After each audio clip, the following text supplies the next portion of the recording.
Welcome. Yeah, so we just want to talk to you a little bit about the complexity of this polyp. So you might look at this and you might say, well, why are you presenting this to me in a everyday endoscopy scenario? And this is the first of our promotional videos for Geeks For, and I'm showing you the biggest polyp you maybe ever saw. So why am I doing that? Well, it's about decision making. So when you see this, the first thing not to think is immediately that's a cancer, it must go to a surgeon. Because actually when we look over the surface and it's a bit covered in stool, which is difficult to wash off, there's not very much evidence of irregularity. It's just a big polyp with big nodules. So that's one side of the coin, that we certainly need to make a good imaging assessment. We need to do a calculation. There are validated calculators out there which would suggest to you the risk of cancer within this polyp if you can't see cancer on the surface. And we'll show you on the screen just in a second a calculation that we've done here. So the other thing you might want to do is think, well, can I retroflex and see the polyp from behind? Now that bleeding is unfortunately caused by us approaching the polyp with a water jet, but indeed again from behind we don't really see a demarcated area, we don't really see any evidence of cancer.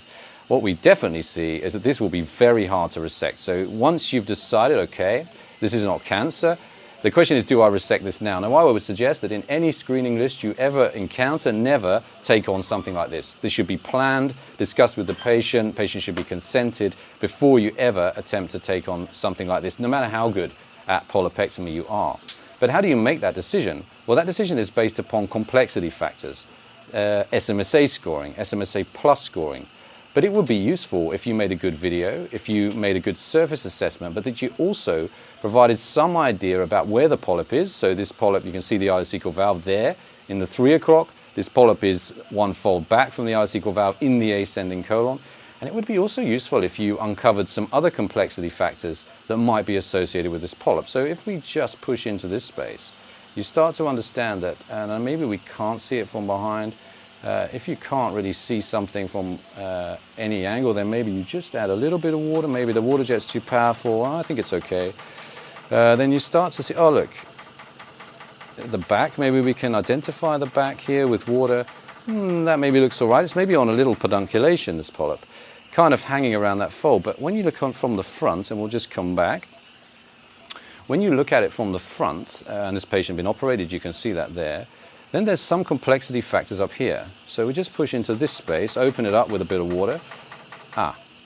So that's a diverticulum, and there's polyp extending right onto the rim of a diverticulum. So that makes it from a SMSA 4 polyp, which it already was, to an extreme difficult resection. And it is 50-50 for me whether we have to remove that whole area after the resection with some sort of full thickness excision. I don't think so. I think probably it's just on the rim.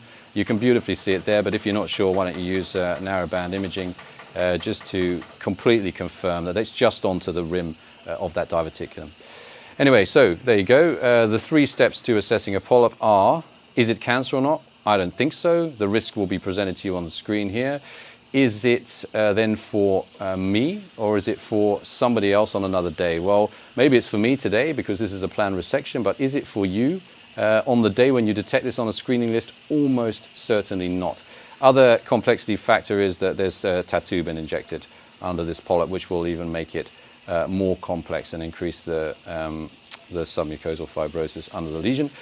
And then once you've decided to do this, and we'll just quickly talk about technique, what technique will you use to do this? Well, that would be probably, given this patient is comorbid, a combination of EMR and maybe some hybrid. But anyway, we'll show you the result at the end. Thanks for watching, and I hope you enjoyed this decision-making video as a prelude to our 4th edition of Geeks in October 2023.